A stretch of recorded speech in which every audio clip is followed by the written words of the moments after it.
नमस्कार साथियों, कैसे हैं आप। आज हम फिर से लेकर आए हैं कक्षा 10वीं गणित का सॉल्यूशन, जिसमें हमने प्रश्नवाली 1.2 के अभी तक प्रश्न नंबर 1 कर लिया है। आज हम दूसरा करना जा रहे हैं। अभी तक हमने उदाहरण भी आपको करवा के बता दिए हैं, मतलब कि प्रश्न आपका अध्याय 1 का पूरा सॉल्यूशन हम डाल चुके हैं। केवल दूसरा और तीसरा क्वेश्चन बचा है। ठीक, तो यह भी हम कर लेते हैं। अब आशा है कि आपने फिर कॉपी में नोट कर लिया होगा। अच्छे से नोट्स बना लीजिए, क्योंकि गर्मी की छुट्टी चल रही है। जितना आप ज़्यादा पढ़ेंगे उतना ही आपको आने वाले समय में कम तैयारी करनी पड़ेगी। दूसरे सब्जेक्टों को आप ज़्यादा ध्यान दे सकते हैं। तो आइए हम दूसरा क्वेश्चन देखते हैं। सिद्ध कीजिए कि 3 + 2√5 एक अपरिमेय संख्या है। तो हमने जैसे कि पिछले क्वेश्चन में पढ़ा था कि जो भी संख्या दे रखी है, अपरिमेय दे रखी हो, तो उसको क्या मानना है, परिमेय मानना है। पहला कथन यही लिखना है कि हम इसके विपरीत यह लिखते हैं कि मानते हैं कि 3 + 2√5 एक अपरिमेय संख्या है। फिर अपरिमेय संख्या मानने के बाद हम लिखेंगे कि a/b यहाँ पर क्या है, परिमेय संख्या को p/q के रूप में लिखा जाता है, a/b के रूप में। तो यहाँ लिखेंगे a/b, यहाँ पे एक सहअभाज्य संख्या है जहाँ a और b क्या है, पूर्णांक है। सहअभाज्य संख्या क्या होती है, जो एक से अलावा किसी संख्या से विभाजित नहीं होती। हाईएस्ट कॉमन फैक्टर 1 होता है, HCF। तो हम यहाँ बताएंगे कि a और b किसी संख्या से विभाजित नहीं है। अब LHS यहाँ पर आगे देखते सवाल करते हैं। यह मैंने सवाल कर रखा है, सिद्ध कीजिए कि 3 + 2√5 एक अपरिमेय संख्या है। तो हमने पहले लिखा कि हम इसके विपरीत मान लेते हैं कि 3 + 2√5 एक अपरिमेय संख्या है। फिर अतः हम ऐसी सहअभाज्य पूर्णांक संख्याएं a और b ज्ञात कर सकते हैं कि सहअभाज्य संख्या मान लिया तो 3 + 2√12 बराबर कितना होगा, a/5। यह वाली संख्या किसके बराबर में हो जाएगी, a/b के रूप बराबर हो जाएगी। ये a/b क्या है, यहाँ पर सहअभाज्य संख्या है। इस 3 को मैं पक्षांतर करूंगा तो चिन्ह क्या हो जाएंगे, बदल जाएंगे। तो 2√5 बराबर क्या हो जाएगा, a/b - 3। अब इसको जब मैं आगे करूंगा तो ये 2√5 a/b - 3, जब मैं √5 की वैल्यू निकालूंगा तो ये जो दो है ये गुणे में है, तो कहाँ चला जाएगा, बटे में।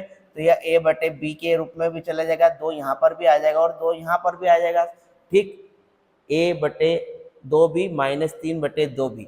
अब a और b दो पूर्णांक है जहाँ b बराबर नहीं क्या, 0। तो यह वाली जो संख्या है पूर्णांक है, मतलब कि जिसे a/b के रूप में लिख सके, p/q के रूप में लिख सके, वो तो परिमेय संख्या होती है। तो यह वाली तो संख्या आपका इधर वाला पोर्शन तो परिमेय बन रहा है, लेकिन इधर वाला पोर्शन परिमेय संख्या बन रहा है क्या। तो यहाँ लिखेंगे a/2b - 3/2 एक परिमेय संख्या होगी, और इसलिए √5 भी क्या होगी, एक परिमेय संख्या होगी। यहाँ बीच में इक्वल टू का साइन है। इक्वल टू का साइन तभी लगता है जब LHS और RHS क्या होती है, बराबर। तो हमने इस वाली संख्या को तो बता दिया कि यह परिमेय संख्या है, लेकिन वास्तव में देखा जाए तो √5 क्या है, एक अपरिमेय संख्या है। लेकिन बीच में जब भी साइन का एक आ रहा है, बराबर आ रहा है, मतलब कि यह दोनों संख्याएं परिमेय है। तो क्या हो जाएगा, यह कथन क्या हो जाएगा, गलत, कि यह वाली तो परिमेय है लेकिन यह वाली क्या है, अपरिमेय। लेकिन यहाँ क्या बता रहा है, बराबर। तो यह बराबर का विरोधाभास क्यों प्राप्त हुआ, क्योंकि हमने गलत अवधारणा मान ली थी। गलत अवधारणा क्या मान ली थी, कि यह संख्या वास्तव में तो अपरिमेय थी, लेकिन हमने इसको क्या मान लिया था, परिमेय मान लिया था। तो इस कथन हम इस कारण यह विरोधाभास प्राप्त हुआ। इस विरोधाभास के कारण ही हम लिख सकते हैं कि 3 + 2√5 क्या है, एक अपरिमेय संख्या है। तो फिर हमने लिखा कि इसलिए √5 भी क्या होगी, एक परिमेय संख्या होगी।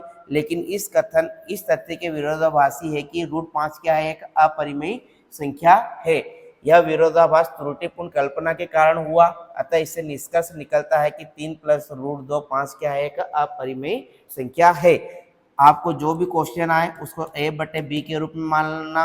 3 + 2√5 आया, इस 3 को मैंने इधर भेजा, तो a/b - 3 बराबर कितना होगा, 2√5। जब √5 की वैल्यू निकालूंगा तो ये 2 अपोन में चला जाएगा। ठीक, इसके भी अब बच गया √5। अब यह तो आपका LHS है और यह आपका क्या है, RHS। तो यह वाली संख्या तो क्या है, आप a और b की जगह कोई सी भी संख्या रखोगे तो परिमेय संख्या बन जाएगी, लेकिन यह अपरिमेय संख्या है। तो परिमेय और अपरिमेय बराबर हो ही नहीं सकते। यह कथन का क्या हो रहा है, विरोध हो रहा है। तो यह विरोध क्यों हो रहा है, क्योंकि हमने गलत अवधारणा मान ली थी कि 3 + 2√5 क्या है, परिमेय संख्या है। इसलिए हम कह सकते हैं कि 3 + 2√5 क्या है, आपका अपरिमेय संख्या है।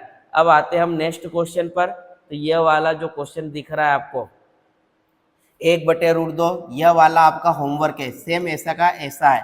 6 + √2 को आप क्या मानोगे, परिमेय संख्या मानोगे। तो यह ए बटे बी के रूप में हो जाएगा। अब ये रूट 2 ऐसा का ऐसा ए बटे बी और 6 इधर आएगा तो क्या हो जाएगा, माइनस का हो जाएगा।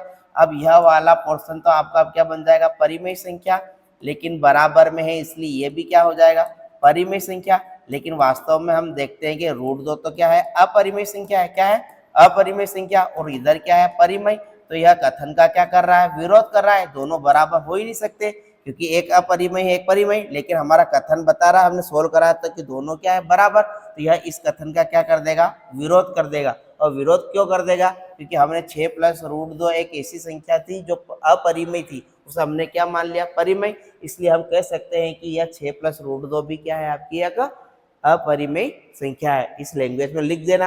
इन दोनों क्वेश्चन को भी आप करना, यदि नहीं आए कमेंट में तो बॉक्स में उत्तर देना, हम करवा देंगे। लेकिन हमने ये 2 क्वेश्चन आपके लिए छोड़े होमवर्क के लिए। ठीक है, यह वीडियो पसंद आया हो तो लाइक और सब्सक्राइब जरूर करें। मिलते हैं नेक्स्ट चैप्टर के सॉल्यूशन के साथ। जय हिंद, जय भारत, अपना ध्यान रखिएगा।